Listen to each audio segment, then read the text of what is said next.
Kremlin spokesman Dmitry Peskov said Friday that the Russian military doesn't target nuclear facilities and charged that the drone strike on the Chernobyl reactor shelter appeared to be a provocation by the Ukrainian authorities. There is no talk about striking on nuclear infrastructure, nuclear energy facilities. Any such claim isn't true. Our military doesn't do that, Peskov said in a conference call with reporters. It looks like another provocation, a false flag action that the Kiev regime likes to do, he added.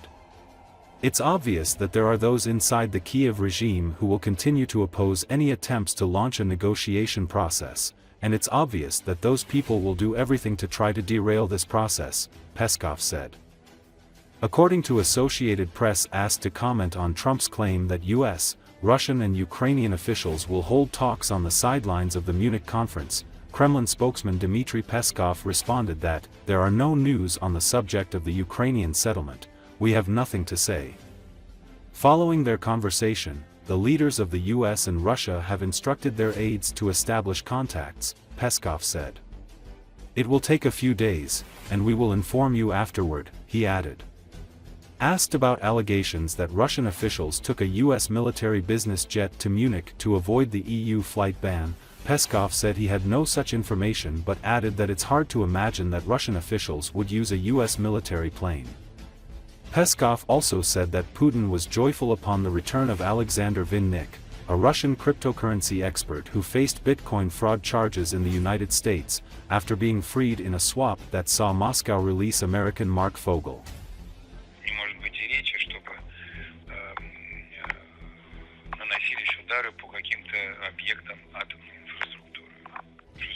Ядерной энергетики.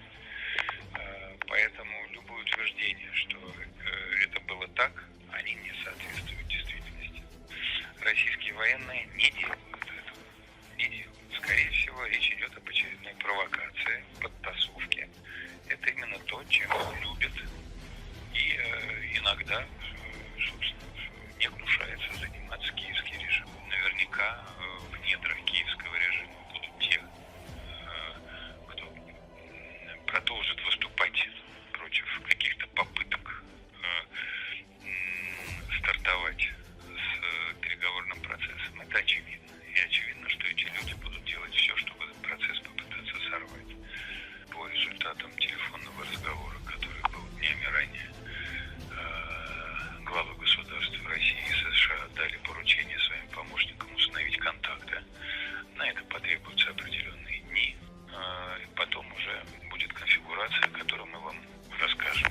Мне об этом ничего не известно. Могу только сказать, что вряд ли российские официальные лица пользовались бы американским военным самолетом. Вот это вот мне как представляется, оно именно так. Но, впрочем, ничего об этом не известно.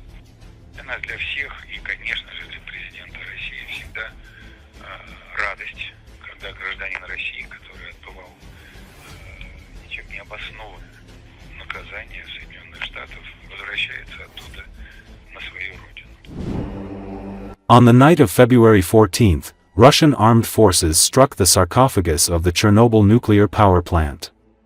The information was shared by Ukrainian President Volodymyr Zelensky. The explosion and fire occurred as a result of a strike by a high-explosive drone on the sarcophagus, which was preventing the leakage of radiation from the destroyed fourth unit of the nuclear power plant. The image, which was distributed on Telegram channels, was recorded by cameras in the power plant area. The fire was extinguished in a short time. Although the sarcophagus was damaged, the radiation background did not increase. The IAEA also confirmed that the incident had occurred.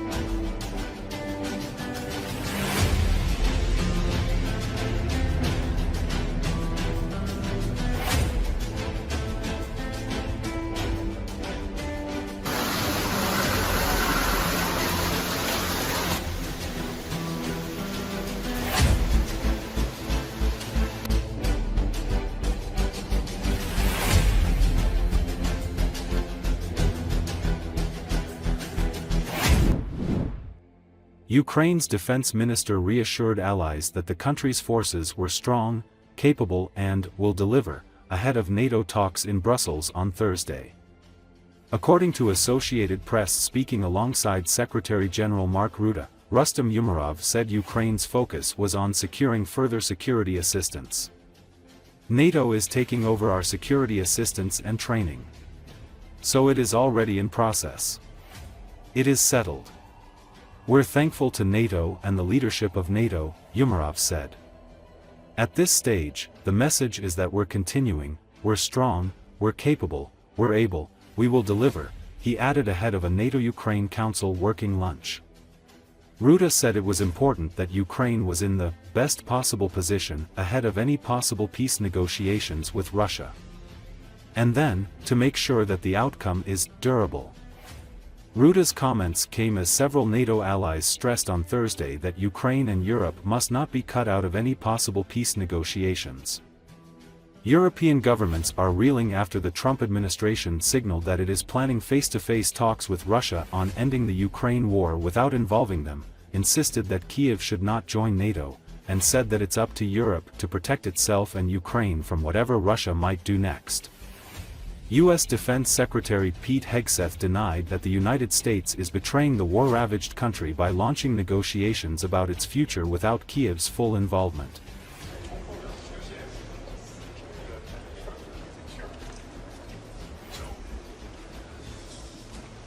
Well, good afternoon. It's very good to have. Need to achieve is for Ukraine to get in the best possible position when talks start, and then to make sure that when talks end on peace in Ukraine, that the outcome is enduring, is durable, that Vladimir Putin will never again try to capture 1 square kilometer of Ukraine in the future. So that's really crucial. To get there, we need to continue the military support. Fighting the Russians, but also how as a collective alliance we can learn from you and apply those lessons elsewhere. Today we're going to continue our conversation. Our focus is security assistance. We see that all the allies are supporting it. US is with us continuing security assistance.